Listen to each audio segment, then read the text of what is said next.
¿Qué tal, mis estimados y mis estimadas? Sean todos bienvenidos a esta nueva clase.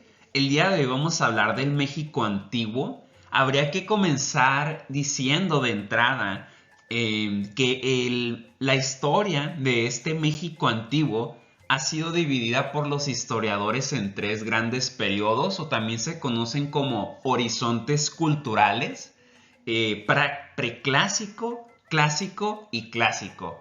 El día de hoy vamos a hablar del preclásico. Aquí les hice una línea del tiempo. Vemos que está Mesoamérica.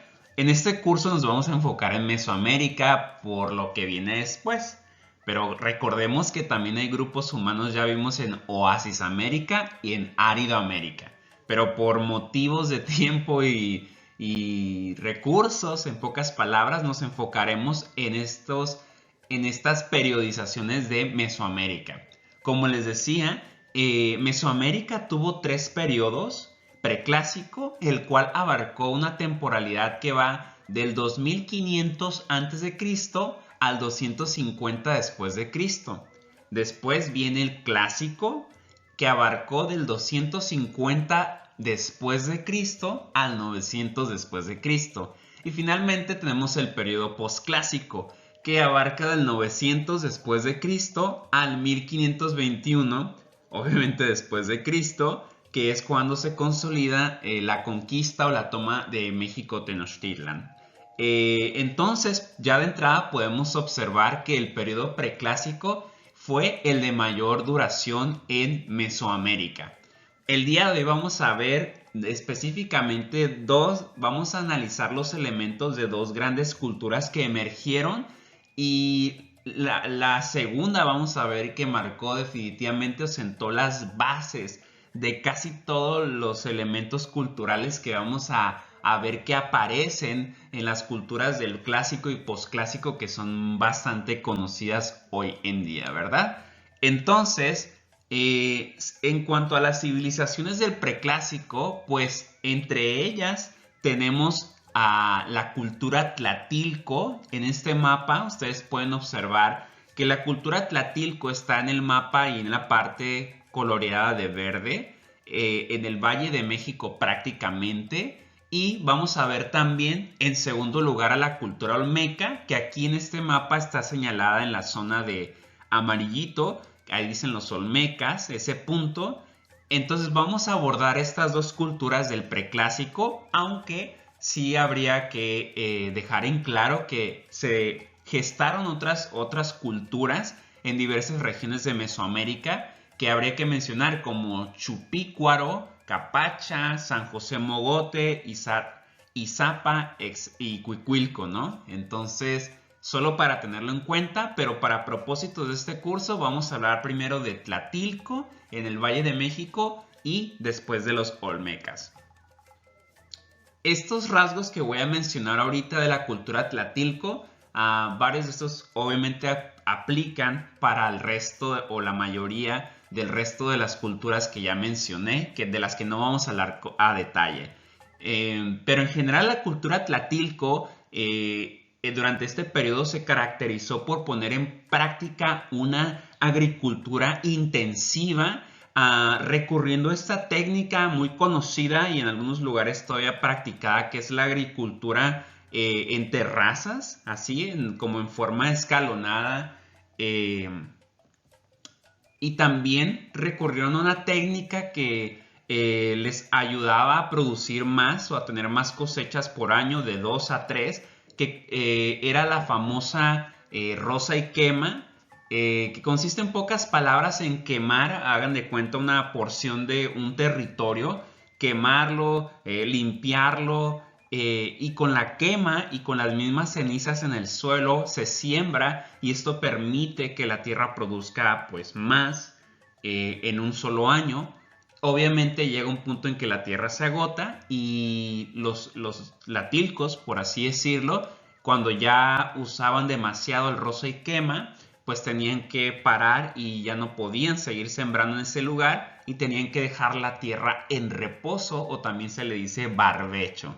Pero estas son las técnicas agrícolas que comenzaron a emplearse con mayor intensidad. Recordemos que las plantas que más se cultivaban o comenzaron a cultivarse fueron el maíz, chile, calabaza y frijol.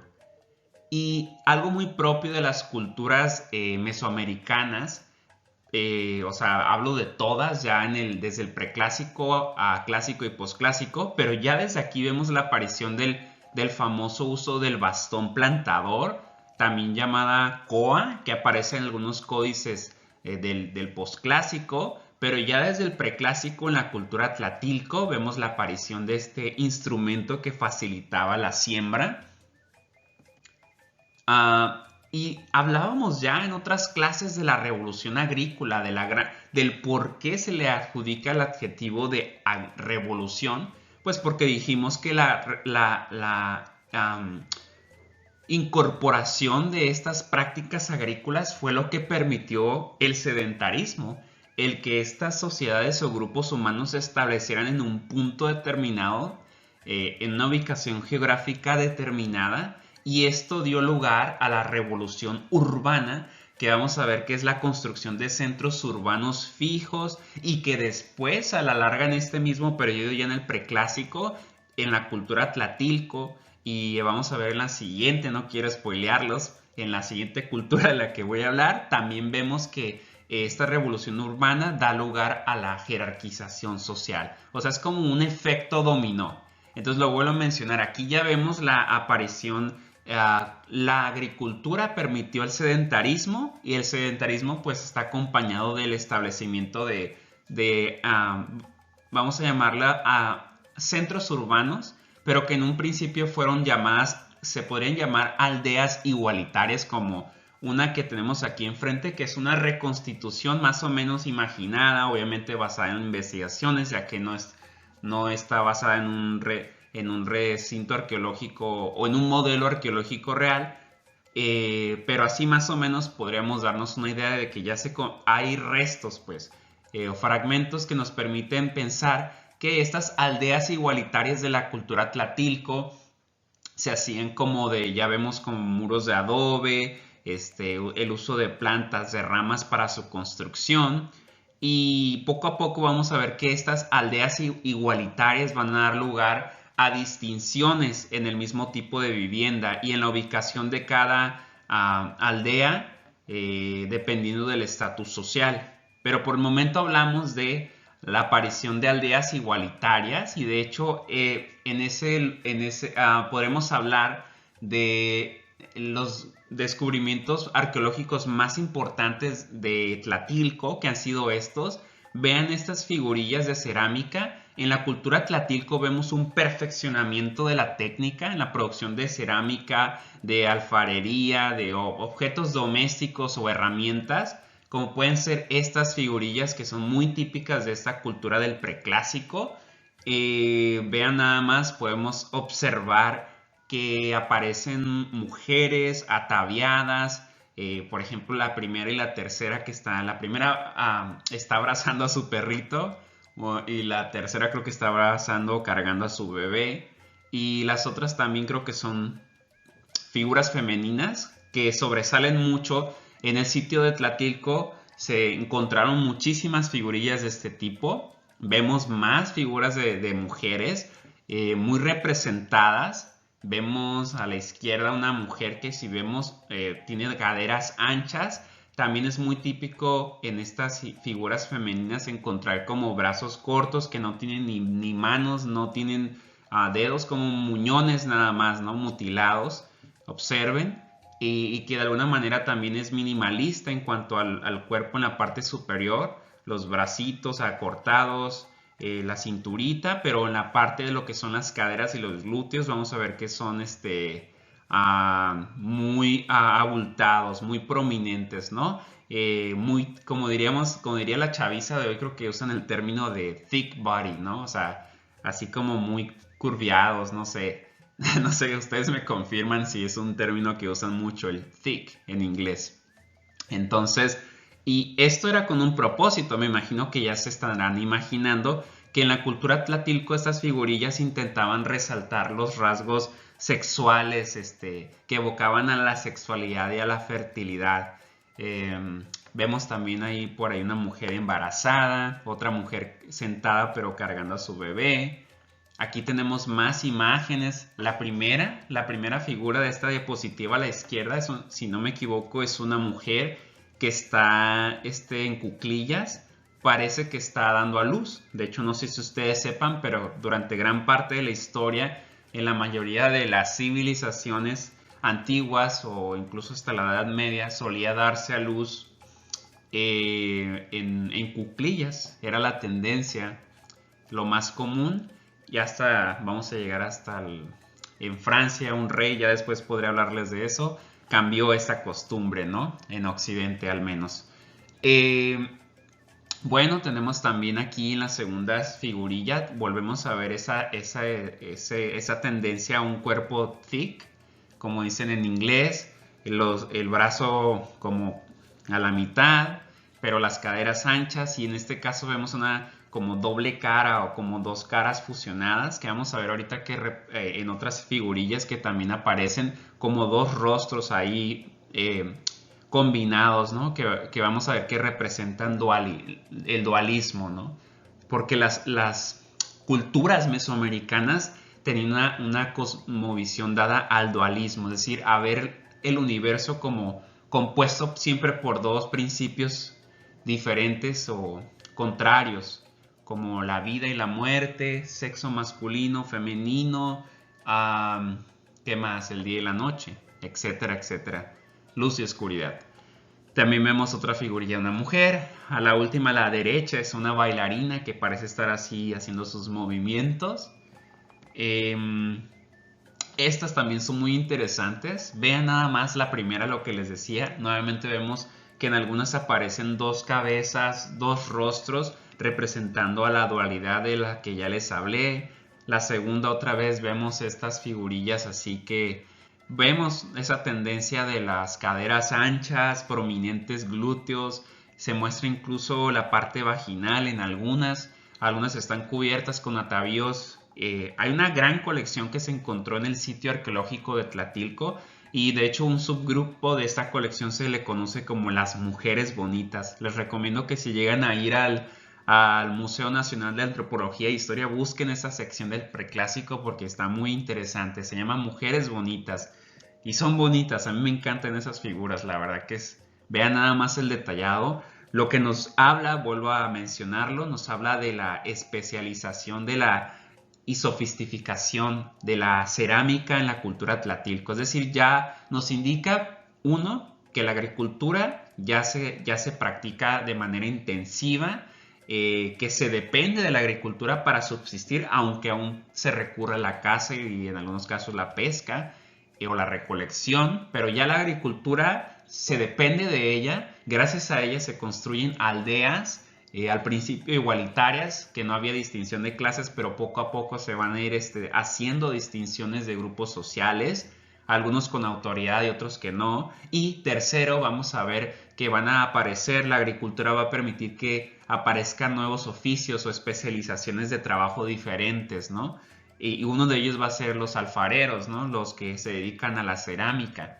Entonces el aumento en la cantidad y calidad de la cerámica en la cultura tlatilco pues nos indica estas diferenciaciones o especializaciones laborales.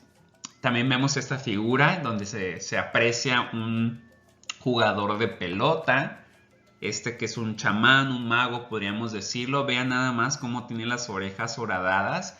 El tener las orejas horadadas en la mayoría o una gran parte de las culturas mesoamericanas habla de un rango social, en este caso asociado a los chamanes. Ahorita la vamos a ver. Aquí tenemos otra figura de esta cultura, en donde podemos apreciar, al parecer es otro chamán que está vistiendo una indumentaria.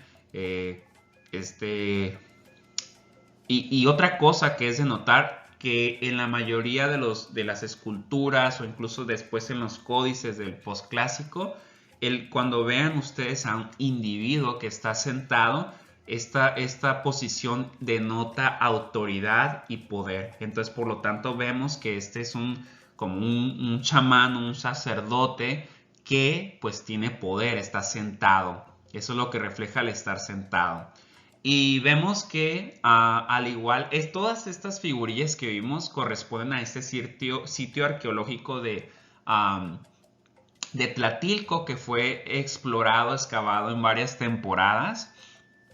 Y debajo, hagan de cuenta que la costumbre era que debajo de las aldeas, que ya vimos más o menos cómo serían, abajo de las aldeas que habían sido habitadas o estaban habitadas, se enterraban a los familiares, por así decirlo, con diversos objetos, ofrendas o objetos que habían pertenecido a estos individuos. Entonces vemos también, aquí estamos viendo el mismísimo sitio arqueológico de Tlatilco, que es uno de los más importantes descubrimientos arqueológicos, creo yo, porque aquí se encontraron un montón de figurillas de las que ya les presenté, con diversos objetos de cerámica, restos fósiles, entierros, los entierros, una gran cantidad de entierros que son los más importantes o más conocidos de este sitio arqueológico. Creo que se encontraron hasta más de 200 restos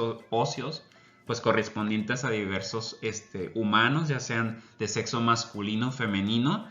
Y vemos que también aquí aparece, ya se refleja número uno, la capacidad para construir mampostería. Si ustedes aprecian ahí las paredes o como muros, no sé, de piedra. Y aquí tenemos algunos de los entierros de los restos óseos. Como les digo, se encontraron más de 200. Aquí tenemos otra fotografía del lugar donde se hicieron estos descubrimientos arqueológicos súper interesantes, donde están los entierros con las ofrendas o con los artículos que habían pertenecido a estas personas. Y en algunos casos aquí ya vemos una diferenciación social. Vamos a ver ahorita otra vez otra imagen aquí. Creo que estas piezas, si no me equivoco, espero no equivocarme, estas piezas se encuentran nuevamente en la colección del Preclásico en el Museo Nacional de Antropología e Historia. Ustedes las pueden encontrar y son las piezas originales, son las mismas piezas originales que se llevaron incluso con todo el sedimento ahí de tierra donde están, esas que parecen como altares, o sea, creo que se llevaron así, tal como estaban, se llevaron al museo. Y uno de los entierros, aquí les muestro uno de los entierros más conocidos, que es el entierro 154, donde ustedes pueden apreciar varios artículos. Creo que ahí también se encontraron piedras que están asociadas a la adivinación o prácticas chamánicas o religiosas, sacerdotales. Y específicamente este individuo, que es de sexo masculino, debió ser alguien de una posición social importante, ya que se encuentra a su lado, se encontró un objeto como el siguiente, que es el famoso acróbata. El acróbata es una de las figuras más conocidas de la cultura tlatilco del preclásico, perdón. Y vemos que está como una persona, como un contorsionista, ¿no? Como haciendo así ya saben, los que se mueven así, mueven todos sus brazos y de una forma extraña, que son capaces de estirarse y de moverse en formas increíbles, ¿no? Los contorsionistas. Entonces el acróbata es una figura que está asociada con la figura del chamán. Entonces podemos, y este elemento y los demás objetos que estaban acompañando a este sujeto, pues nos hacen pensar que estamos tratando con un individuo que ostentó cierto poder, ¿no? Autoridad, que pertenecía a un grupo social importante. Aquí tenemos nuevamente el detalle de los orificios en los lóbulos perforados. También otra práctica muy común entre los miembros de la cultura tlatilco eran los dientes mutilados, y eran elementos, como ven en esta diapositiva, como se indica, que denotaban cierta posición social.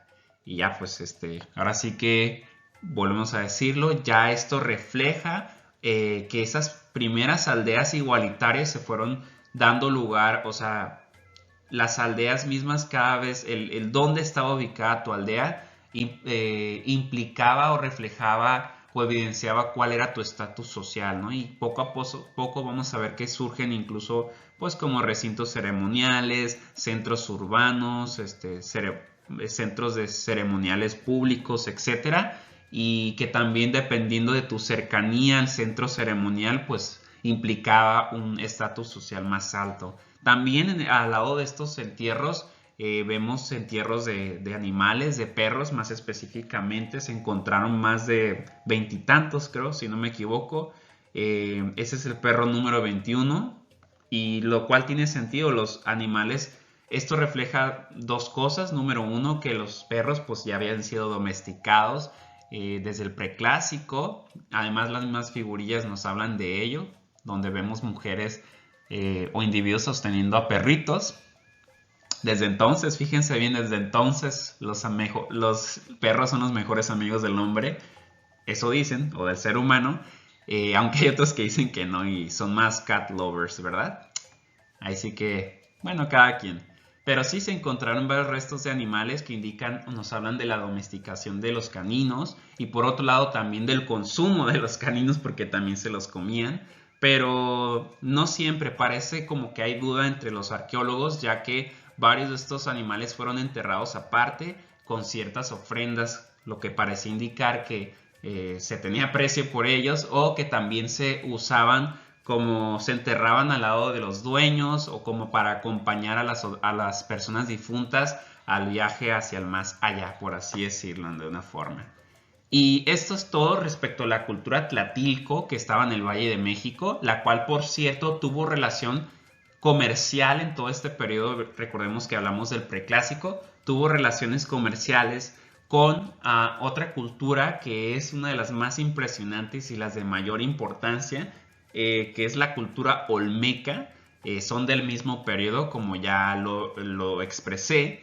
Y la cultura olmeca se asentó o tuvo sus núcleos urbanos más importantes en la zona que está en las costas del Golfo de México, en los actuales estados de Veracruz y Tabasco.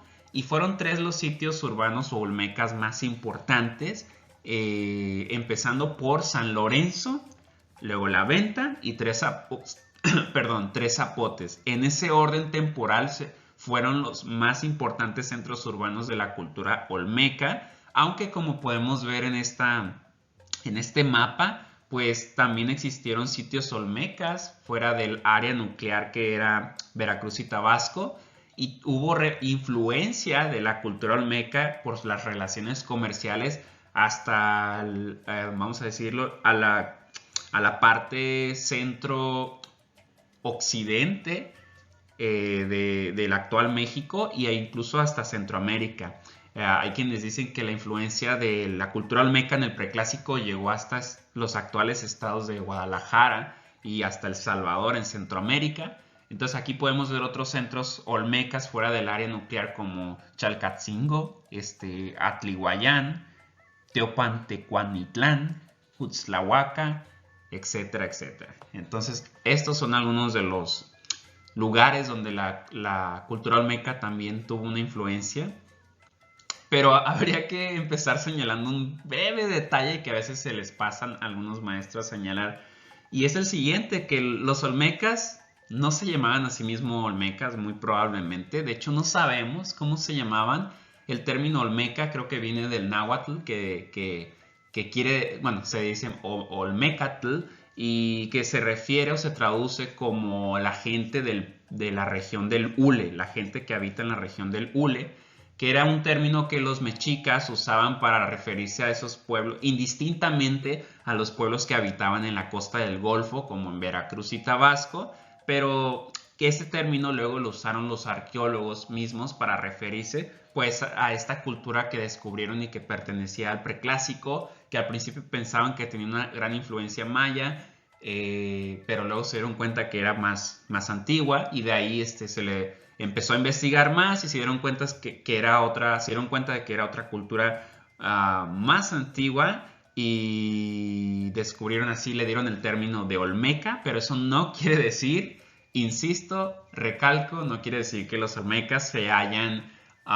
identificado a ellos mismos como olmecas. No sabemos cómo se identificaban a sí mismos, pero sí sabemos que existió esta cultura con ciertos rasgos homogéneos y que fue la primera en ejercer una influencia cultural y comercial, cultural muy muy importante y que sentó las bases para la gran mayoría de los elementos culturales que vamos a ver en las otras civilizaciones que aparecen en el clásico y posclásico. O sea, y por eso a los olmecas se le conoce como la cultura madre, ¿verdad? Y aquí les puse un meme, ¿no? Por lo mismo, que no me llamo Olmeca, tengo un nombre desconocido. Así me pusieron los mexicas y luego los arqueólogos del siglo XX, pero nadie sabe cómo me llamo, ni siquiera yo sé. ¿Tú sabes? El Olmeca. Entonces, ahí tienen un dato muy interesante. Nadie sabe, nadie supo. Yo sé que aquí muchos No van a es terminar cierto. traumados y no se la creen. Diles que no es Van a cierto. llorar. Oh. Es cierto. Lo siento, mis estimados y mis estimadas, pero han vivido engañados todo este tiempo. Los olmecas no sabemos cómo realmente se llamaban. Es un término que se les adjudicó siglos después. Pero bueno, así es la ciencia. Vamos, a lo mejor un día se descubre, a lo mejor no, no lo sabemos. Pero al menos sabemos que sí existió esa cultura olmeca con rasgos que compartían estos centros urbanos que se establecieron en la costa del Golfo. Yo aquí les voy a brindar algunas de las características de la cultura olmeca, haciendo como una breve visita a este recinto arqueológico de La Venta, que fue el segundo sitio urbano olmeca más importante después del San Lorenzo. Primero se estableció San Lorenzo, luego decayó, se movieron ahí, algunas se hizo una migración y se fueron a La Venta. Entonces La Venta estaba ubicada en Tabasco. Y voy a darles un breve paseo por este recinto arqueológico, museo, que creo que es museo si no me equivoco. Entonces aquí podemos apreciar pues que ya se establecen los centros urbanos. Señalábamos con la cultura tlatilco pues que se habían establecido al principio aldeas como chozas parecían, ¿verdad? Aldeas igualitarias que poco a poco se iban acomodando y que ya en la cultura olmeca vemos ahora sí por primera vez una planificación urbana, pues sí, más sólida. Y vemos por ejemplo aquí en La Venta, uno de los sitios olmecas más importantes. Podemos observar varias cosas, ahorita las vamos a ver una por uno. Vamos a irnos desde el norte hacia el sur. En ambas imágenes podemos ver, están orientadas de esa forma, de norte a sur. Vamos a ir a hacer un recorrido para los que no tienen dinero para ir en estos momentos. Yo les voy a dar un recorrido, no se preocupen. Aquí entramos, a nuestra izquierda tenemos aquí el famoso mosaico del jaguar, que está hecho con serpentina. Vean cómo tiene como esas piedritas. Es difícil, dicen pues dónde está la cara del jaguar, pero es una máscara de jaguar. Si ustedes la observan bien, detenidamente verán que, pues bueno, al menos esto es lo que pretende ser la famosa máscara de jaguar. Es un mosaico que está ahí cuando vamos entrando desde el norte, como ya vimos en el recinto arqueológico. El jaguar es una figura de mucha, mucha importancia en la cultura olmeca. Es una deidad, incluso es un monstruo, una deidad. Y vamos a ver que varias de las figuras o esculturas que se han descubierto, ya sea en San Lorenzo, La Venta o Tres Zapotes, en muchas de ellas vemos representado este felino. Después de caminar un poco, vamos a ver que ahí estaba ubicado el famoso recinto ya ceremonial, el lugar sagrado, y que alrededor del recinto sagrado, de la parte más sagrada, o sea, ya vemos recintos ceremoniales religiosos, ceremoniales públicos, y alrededor de este recinto sagrado vemos que ahí estaban estas como columnas de basalto. El basalto es una piedra o roca ígnea, que es una piedra volcánica. La mayor parte de las rocas volcánicas que salen con la erupción, creo que son estas. Entonces, estas son las columnas de basalto que solían rodear este lugar sagrado, donde se hacían pues obviamente ceremonias religiosas. y donde ahí tenemos también otros, pues parecen nada más rocas. Yo sé que uno dice, pues qué chafa, pero no. O sea, son los restos de este espacio público, de lo que fue en este espacio público de este centro urbano. Pero les voy a pedir que se lo imaginen, ¿verdad? Porque pues no queda todo. El tiempo va borrando algunas cosas, así que les voy a pedir como Flick que echen a volar su Que es una imaginación semilla. Es con una esas roca. roquitas. Sí, ya sé que es una roca, pero imaginemos que es una semilla. ¿Quieres? Usaremos nuestra imaginación. Así es, echen volar la imaginación. Esas roquitas pues eran parte de ahí de los edificios del centro ceremonial.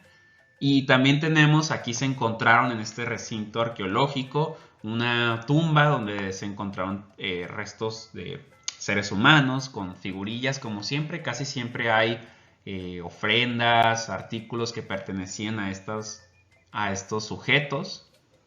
Y finalmente aquí tenemos una parte muy importante que ese es vamos a decirlo, el basamento piramidal, una pirámide, creo que es la más antigua. Bueno, depende del punto de vista, ¿verdad? Pero algunos dicen que es el basamento piramidal o la pirámide más antigua que existe en Mesoamérica. Ustedes podrán verla y parece nada más un cerrito, ¿verdad? Pero es artificial.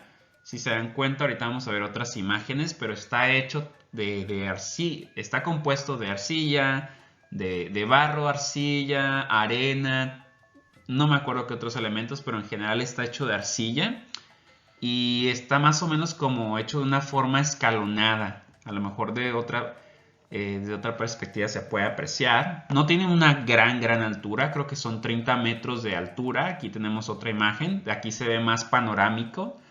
Una visión más panorámica y ahí vemos ese montículo que parece natural pero no, fueron los olmecas quienes hicieron como con arcilla, pues lo mezclaron y ahí hicieron uno de los primeros, si no es que el primer basamento piramidal que existió en Mesoamérica y que ya existió desde el preclásico, aunque hay quienes creen que ya lo mencioné, La Venta es el segundo centro urbano que construyeron los olmecas. El primero fue San Lorenzo, que el que tuvo más importancia al principio. Y en San Lorenzo, al menos en opinión de una arqueóloga que es especialista en la cultura olmeca, creo que se llama Anne Cyphers o algo así se llama, no es de aquí ella, pero en su opinión, en San Lorenzo tenemos algo parecido. Los olmecas también en San Lorenzo hicieron algo parecido pero diferente, aunque suena extraño.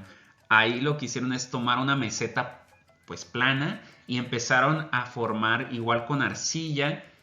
Y ojo, con arcilla hicieron estas pirámides, no con rocas. Ustedes dirán, bueno, ¿y por qué si los olmecas crearon las grandes cabezas colosales de piedra y varias esculturas de piedra, por qué no usaron piedra en estos sitios? La respuesta es la siguiente, pues aunque sea extraño, las rocas no abundan en estas zonas que son más bien pantanosas. De hecho, San Lorenzo, y no me acuerdo si también aquí en La Venta, es una zona de humedales o de pantanos. Y de hecho aquí se vuelve a repetir se repite no quiero usar, bueno, sí, el arquetipo de la historia de los mexicas, ¿no? De una ciudad o un montículo, un centro urbano, erigido como una isla, ¿no? Y que alrededor está rodeado por agua. Entonces es como también un arquetipo religioso. Pero bueno, más allá de eso, debemos de recordar que aquí no hay muchas rocas. Por eso ellos tuvieron que hacerlo de arcilla, de arena, etcétera, etcétera, porque aquí no hay abundancia de rocas. Y de hecho, ahorita la vamos a ver, pero me adelanto para explicarles que la mayoría de las esculturas, de las cabezas colosales, el material sí es de roca. Por ejemplo, las columnas de basalto que también les mencioné ahorita, estas son rocas que son traídas de otros lugares, por ejemplo, de La Venta. Ahí no había rocas de ese tipo, las traían desde la Sierra de los Tuxtlas, creo que así se llama, en Veracruz. De ahí traían esas rocas volcánicas o etcétera, las que ocuparan, ¿no? Hay un misterio de cómo transportaron esta gran cantidad. Más de alguno de seguro va a decir aliens. siempre no falta quien diga que fueron los aliens, ¿verdad? No creen que el ser humano es capaz de construir hacer grandes cosas. Pero bueno, algunos dirán que fueron aliens los que cargaron esas grandes cantidades de piedra, perdón, o que construyeron estas pirámides. Pero no, así fueron los olmecas. Pero como digo, ellos trajeron el material lítico de otras partes. Y les comentaba que hay quienes consideran como esta arqueóloga Cyphers que considera que la pirámide o el basamento piramidal que se hizo en San Lorenzo, que ya dijimos que era una meseta plana, pero que ellos fueron los olmecas elaborando como terrazas tras terrazas, que parece como una pirámide escalonada, montículos de arcilla, en una gran cantidad de hectáreas, si no me equivoco. Ella considera, esta arqueóloga, que es el basamento piramidal o la pirámide de Mesoamérica o del continente americano de ese tiempo más grande más grande del mundo, en el sentido de cuánto material se usó. Creo que hasta 7-8 millones de metros cúbicos, no me acuerdo cuántos. El punto es que equivaldría más o menos el material usado para este basamento piramidal de San Lorenzo a 7 u 8 pirámides del Sol. Pero no es una pirámide como ustedes la verían o pensarían que es una pirámide. Son montículos de arcilla, como terrazas, etcétera, etcétera, y son difíciles de identificar. Pero bueno, ahí les dejo el dato. Vemos aquí en la venta la que algunos consideran la primera pirámide o basamento piramidal, pero hecho de arcilla, porque aquí no había rocas.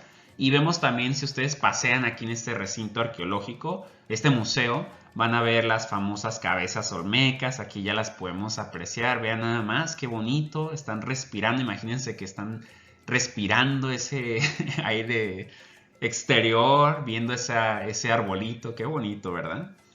Y aquí tenemos creo que son 17 cabezas colosales que han sido encontradas hasta el día de hoy en los 3 sitios más importantes: San Lorenzo, La Venta y Tres Zapotes.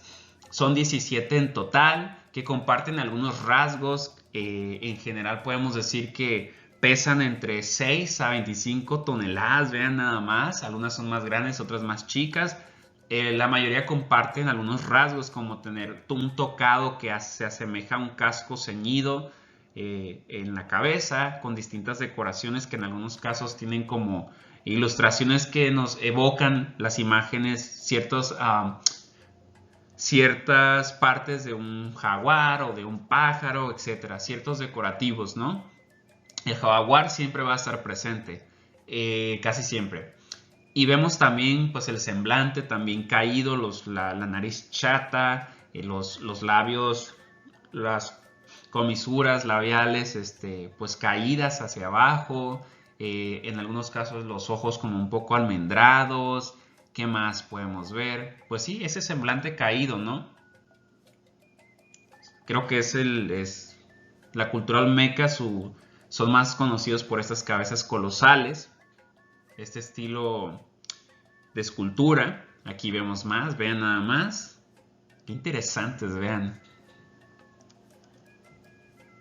Y aquí tenemos la última. A la izquierda tenemos la número 17. Y les puse aquí la 18 porque ustedes sabrán un poquito de esta reciente historia, ¿no? De que quitaron a Colón, creo, en la Ciudad de México, y pues planeaban poner a esta Tlali.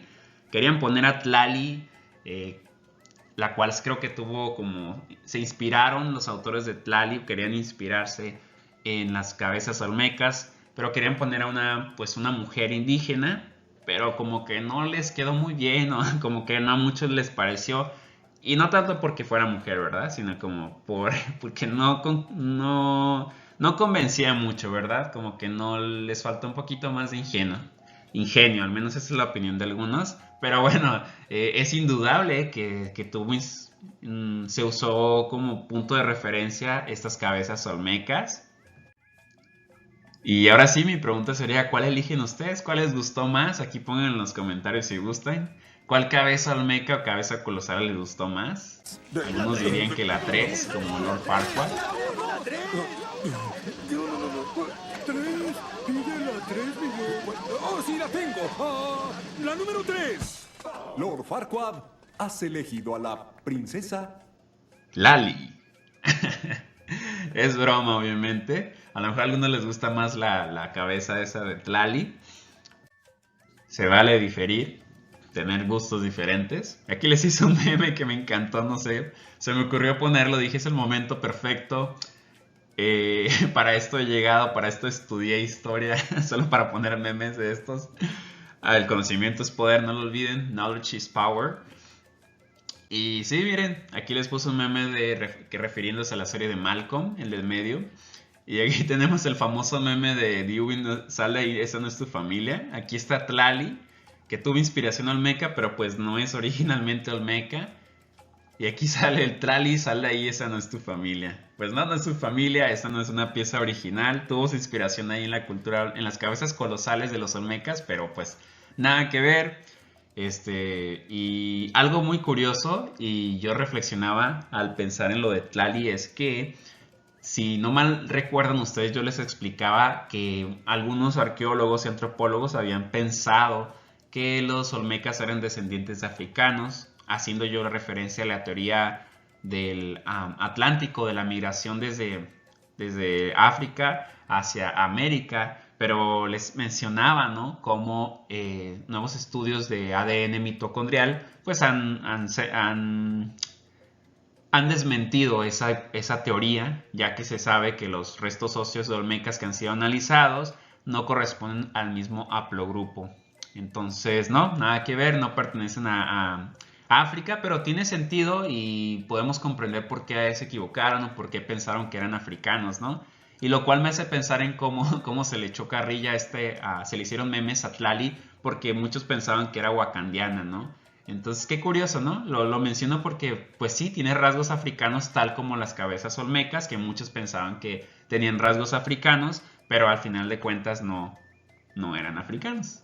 Y también fíjense otra cosa, para que nunca se les olvide que las cabezas olmecas, uno de sus rasgos son las comisuras caídas, labiales, los labios caídos, el semblante serio caído. Yo diría que hasta una mirada medio tristona, mirada triste. Me recuerda mucho a este personaje de Gustavo Fring, Gus Fring, que sale en Breaking Bad.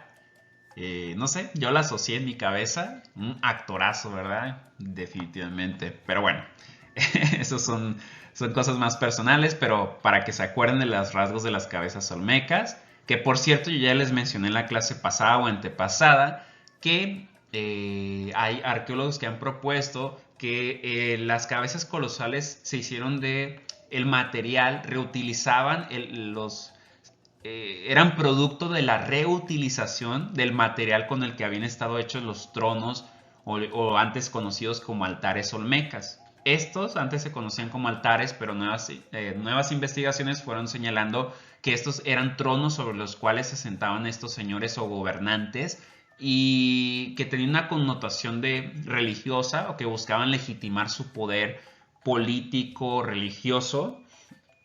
Y vemos aquí, este es el material, hagan de cuenta que hay muchos altares, de hecho, o más bien dicho tronos. El concepto más correcto es tronos. Y hay una gran abundancia de estos en los sitios como La Venta, en San Lorenzo, Tres Zapotes. Este trono específicamente es muy conocido. No me acuerdo si se conoce, también se conoce como el altar número, creo que es el cuarto. Y aquí tenemos unos elementos que son muy comunes en la cultura olmeca. Vamos a ver, por ejemplo, la famosa cruz de San Andrés. Este elemento es muy olmeca. O sea, ustedes cuando hagan un recorrido arqueológico ya pueden decir, el profe nos dijo que esta cruz o una como en forma de X es olmeca. Ahorita les voy a explicar a qué se refiere.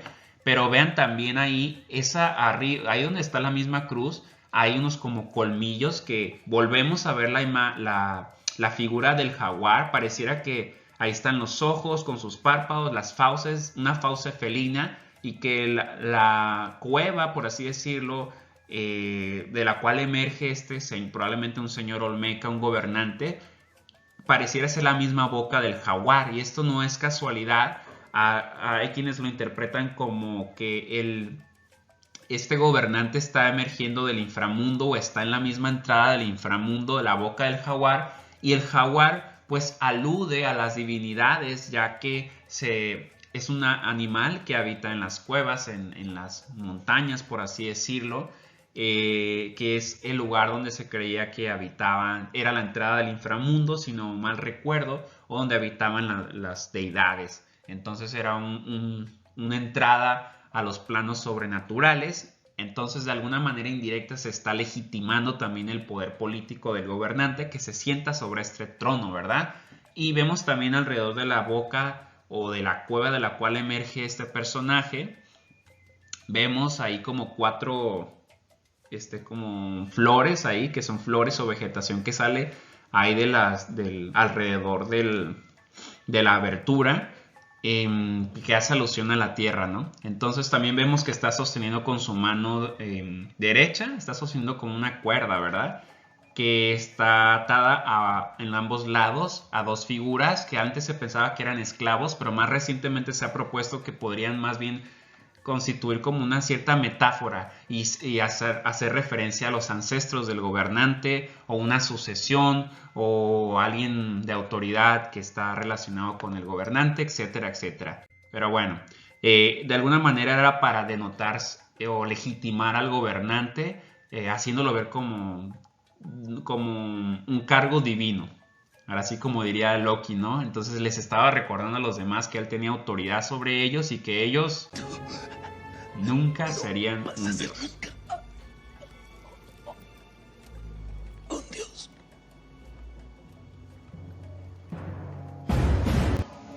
Así es. Entonces vemos, lo vuelvo a repetir, ya en el preclásico, las jerarquías sociales.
Y poco a poco vamos viendo la formación de un estado teocrático, que un gobernante, una nobleza, un grupo élite que siempre se legitima el poder político religioso de esta manera. Entonces vemos diferencias sociales y poco a poco la conformación de los estados teocráticos, que van a ser una mayor característica todavía del clásico.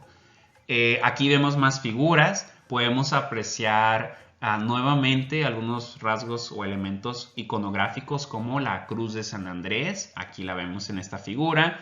También muy común, volvemos al jaguar, a rasgos como elementos como garras, o también las fauces, la abertura así como que gruñe. Esa boca es muy del jaguar, evoca mucho a la figura del jaguar, del felino, que es un monstruo, una deidad, que también traga a los habitantes de la tierra. Y aquí vemos la famosa ceja flamígera o flameante, que es un rasgo muy olmeca en estas esculturas. Vemos nuevamente en la siguiente escultura otra vez la cruz de San Andrés. Y la cruz de San Andrés, así se le conoció en Occidente desde un principio, porque se parece mucho a la forma esta en la que fue crucificado o sufrió el martirio Santiago el apóstol Andrés, el hermano de Pedro, si no me equivoco. Entonces, de hecho, es posible hallarla en muchas formas, en una gran variedad.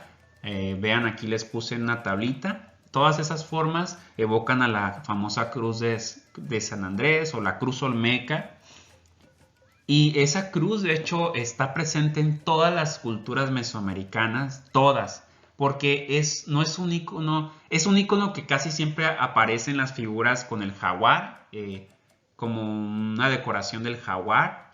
Y es un icono que se le conoce como un cosmograma, porque implícitamente nos permite conocer la cosmovisión que tenían las culturas mesoamericanas, en este caso los olmecas, la visión que tenían del mundo, de cómo estaba construido, formado, y refleja su cosmovisión, ya que ellos creían que el mundo, la Tierra, por ejemplo, estaba dividida en 4 partes, 4 puntos cardinales, y que esta división cuatripartita se refleja en la cruz de San Andrés, y que en el centro hay como un pilar cósmico, también llamado en latín ejes mundi, un eje de conexión entre el cielo, la tierra y el inframundo, y que los 3 niveles están conectados por un eje, un centro, o que se pueden comunicar por elementos del relieve, por ejemplo una montaña, un árbol, como algo que del axis mundi, que es el eje que conecta el cosmos, está presente en una gran cantidad de culturas en todo el mundo. Por ejemplo, también en la cultura nórdica, ¿no? Con los mitos de Odín y esta idea del árbol Yggdrasil, creo que se llama, es el árbol el que conecta. Pues también en esta cosmovisión se cree que elementos como las pirámides, las montañas, los árboles pueden comunicarlos. Pero bueno, esta división cuatripartita del mundo también se ve reflejada en el cielo y en el inframundo, y lo vemos incluso que esto que ya está con los olmecas, parece que ellos fueron los que influenciaron a las posteriores culturas del clásico y posclásico, como la cultura maya, donde en el Popol Vuh vemos que en el relato se explica que el cielo está dividido en 4 partes, igual que la tierra y el inframundo también.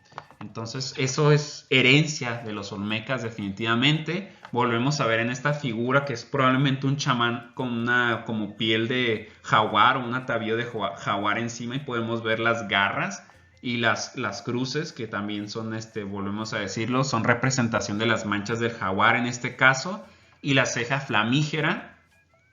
Vemos estas esculturas que son muy conocidas, los gemelos, que pareciera que son como 2 gobernantes o señores o quizás sacerdotes, que están ahí como arrodillados, o pareciera que están rindiéndole culto al jaguar. Lo vuelvo a decir, es una deidad.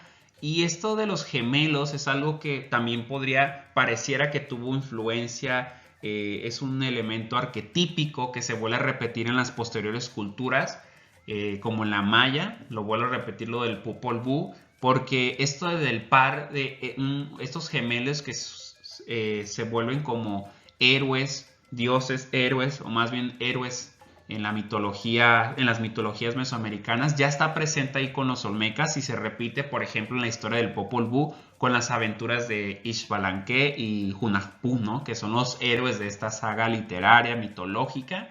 Lo vuelvo a repetir, les recomiendo que la lean. Léanla, por favor. Y también tenemos ya en los olmecas, hay quienes proponen que con los olmecas vemos aquí en el monumento 10 que fue encontrado en San Lorenzo, vemos una estatua, una escultura que pareciera ser una deidad de la lluvia, quizá el antecedente del famoso Tlaloc, ya que se han hecho algunas comparaciones y dicen, bueno, es que tiene, bueno, aparte de las fauces como felinas y los colmillos que vemos en Tlaloc, ya los vemos representados en esta figura olmeca mesoamericana. Y pareciera que eso también ya se fue construyendo esta deidad de la lluvia, que tiene sentido que haya tenido tal importancia desde el principio la figura del agua y se haya transformado en una deidad, porque pues la producción de los alimentos de maíz, por ejemplo, dependía definitivamente de la lluvia. Entonces esto de los colmillos es un elemento muy presente en las deidades del agua y pues ya se ve reflejado ahí en la escultura olmeca de San Lorenzo, el monumento 10. Vemos nuevamente aquí en una hacha votiva a la izquierda, creo que estaba hecho de jade, no me acuerdo, la ceja flamígera. En medio vemos no me acuerdo cómo se llama, no, se me olvidó, bueno, ahí perdonen, pero ahí en medio vemos a lo que parece una madre cargando a su bebé, que si lo observamos más detalladamente es un niño jaguar. Algunos dicen aquí que esto explicaría lo que tenemos a la derecha, que es otro estilo muy olmeca, estilo escultórico olmeca. Resaltan mucho la producción de las famosas baby faces, caras de bebé, que parecen niños regordetes, ¿no? Sentados con el cráneo como artificialmente modificado. Era una práctica muy común en Mesoamérica, ya desde los olmecas. Y hay quienes dicen que estos, como las baby faces o los niños cara de bebé, podrían ser producto de la relación entre mujeres con deidades o monstruos jaguares. Entonces, ¿qué más? Se me olvidó, perdonen ahí el nombre de la escultura que tenemos en medio. Aquí tenemos otra escultura de los baby faces, caras de bebé. Son muy representativas de la cultura olmeca, además de las cabezas colosales. Y hay que recordar que todo esto de las esculturas nos habla de un intercambio comercial muy, muy intenso entre distintas regiones ya de Mesoamérica. Aquí ya vemos que se empiezan a formar estos lazos comerciales que van a perdurar a lo largo de los periodos siguientes, el clásico y el posclásico. Claro, con modificaciones, nuevas civilizaciones aparecen, pero estas rutas comerciales digamos que se sentaron gracias a la influencia de la cultura olmeca, que ya vemos que existieron varios sitios olmecas o sitios con influencia olmeca, podemos identificar en este mapa hasta 26. Este mapa me gusta porque podemos ver cómo los materiales líticos o de minerales pues eran muy apreciados. Obviamente se necesitaban para poder fabricar todas esas esculturas, figurillas, cerámicas, etc. Y estos, pues como vimos, por ejemplo en la venta y en San Lorenzo no se disponía de gran abundancia de rocas, entonces tenían que, pues se vieron en la necesidad de establecer relaciones comerciales con otros pueblos. Y aquí vemos, por ejemplo, cómo explica desde dónde era traído el jade, la serpentina, la magnetita, el basalto, con el que ya vimos que fueron creadas las cabezas colosales o las columnas del recinto sagrado en la venta. Y eso hacía que se conectaran regiones tan distantes, ¿no? Por ejemplo, Tlatilco, Chalcatzingo, de allá venía, de Gualupita venía el jade, de Las Bocas venía la serpentina, de San Lorenzo al sur venía la magnetita, etcétera, etcétera, ¿no? De Veracruz, el basalto, o incluso desde Centroamérica en Guatemala vemos que ahí había fuentes de jade. Entonces todo esto hizo que se establecieran en este preclásico, ya con los olmecas, unas intensas redes de intercambio. Aquí tenemos otro mapa de materiales que permitían la creación parecen como espejos, ¿no? Que ahí vemos a la derecha y a la izquierda. Y vemos también que se intercambiaban almeja nacarada, el carapacho de tortuga, la madreperla, ostra espinosa, serpentina, obsidiana verde, también la obsidiana gris, etcétera, etcétera, la hematita. Entonces todos estos son productos que se van intercambiando. Y finalmente habría que hablar de que los olmecas son los primeros de los que parece que se tiene constancia de que fueron produciendo poco a poco un sistema de escritura, primero iconográfico, con iconos que parecieran comunicar ciertos mensajes, como se ve reflejado en la conocida hacha de Humboldt, así se le conoce, y pues se ha ido estudiando y se puede ver que ahí tenemos como algunos iconos que parecieran pues traducirse como algunos conceptos ya, ¿verdad? Como aquí vemos a la derecha, gobernante guerrero, un remo, un saludo de bienvenida, ¿qué más? Una diadema real, traje de jefe, brasero, bolas de copal, mano. O sea, empieza siendo como una comunicación iconográfica, pero ya vemos en esta, por ejemplo, esta es creo que se le llama escultura C de tres zapotes.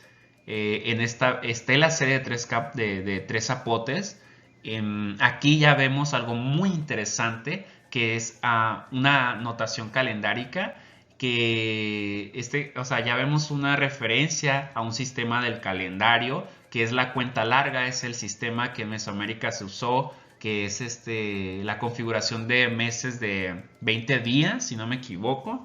Ustedes reconocerán estas líneas y puntitos que son muy particulares o muy conocidos o reconocidos en la cultura maya. Pues ya aquí, a finales del periodo preclásico, en lo que se conoce la cultura olmeca, o algunos dirían epiolmeca, que ya casi es otra cosa, como una cultura olmeca ya al final del preclásico, que es diferente, pero vamos a llamarla olmeca. Vemos ya anotaciones calendáricas y hay una fecha, no me acuerdo cuál es la fecha que se puede apreciar aquí en la estela C de tres zapotes. También tenemos, por ejemplo, aquí la estela 1 de la mojarra, otra estela olmeca, donde no sé si alcancen a ver a la derecha, en las dos imágenes de las derechas se aprecian algunos iconos o glifos que a la fecha ya han sido como estudiados e identificados, o sea, ya se sabe más o menos qué significan. Son muchísimos glifos, entonces ya vemos aquí cómo se va formando un sistema de escritura pues con glifos. También tenemos la famosa estatuilla de Tuxtla. Podemos ver aquí cómo está hecha de jade.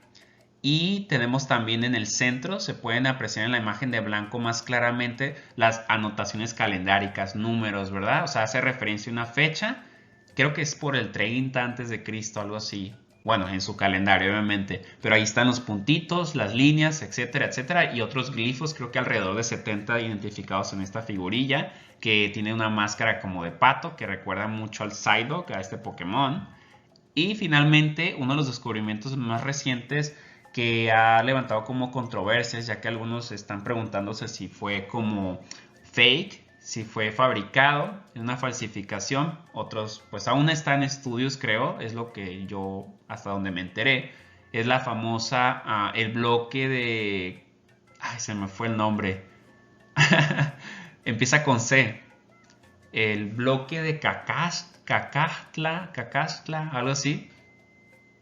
Se los debo. Lo pondré ahí abajo en los comentarios.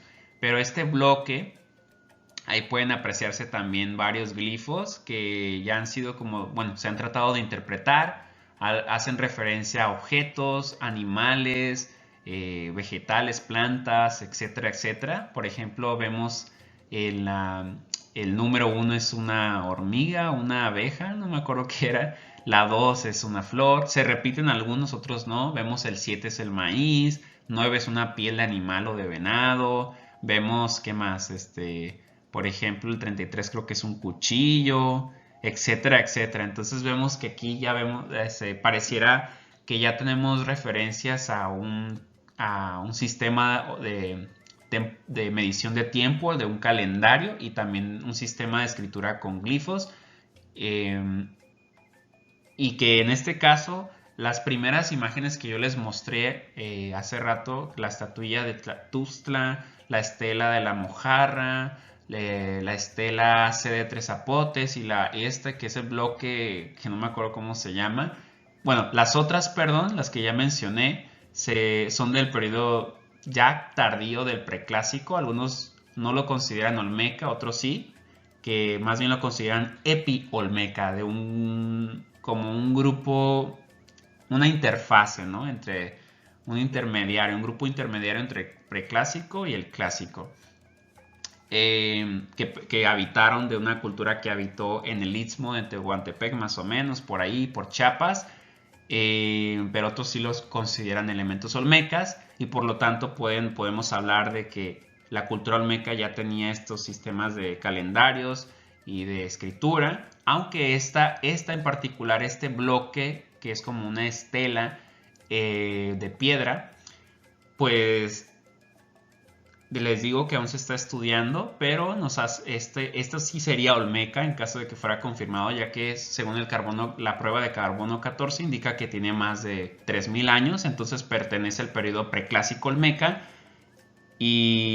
pero aún se está estudiando, como digo. Entonces, en caso de que no fuera una falsificación, nos hablaría de que desde ese entonces ya se había desarrollado un sistema de escritura con glifos, iconográfico o logogramas. Entonces, lo cual desmiente la idea que tenían los conquistadores españoles de que por acá en estos rumbos las civilizaciones estaban más atrasadas y porque no habían desarrollado un sistema de escritura. Entonces, pues no, eso es falso.